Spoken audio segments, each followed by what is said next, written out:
السلام عليكم. وعليكم السلام. شو الاسم؟ عمر. والنعم والله. من وين حضرتك؟ من الجزائر. من الجزائر وانا من الشام. تشرفت بمعرفتك. الي سؤالي بيقول: شو اكثر لهجة بتحبها بالنسبة لك، بتحبها من دول العرب؟ بحب اللهجة المغربية. مغرب. نعم، مو أنا أصلي من المغرب العربي وأحب لهجة المغرب. تمام. غيره مثلا غير يعني هيك؟ لغة لهجة الخليج. خليج. السعوديين، نعم. سعوديين. أحب لهجة السعوديين وأفهمهم كثير وأتفرج عليهم كثير، وأنا من محبي الخليج العربي. ايوه.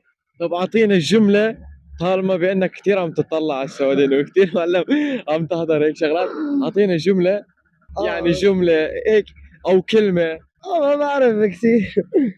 لأن إحنا بالجزائر يقولوا بحرت لي. شو بيقولوا؟ بحرت لي. شو يعني؟ بحرت لي معناتها ما في إشي براسي أحكي. ايوه.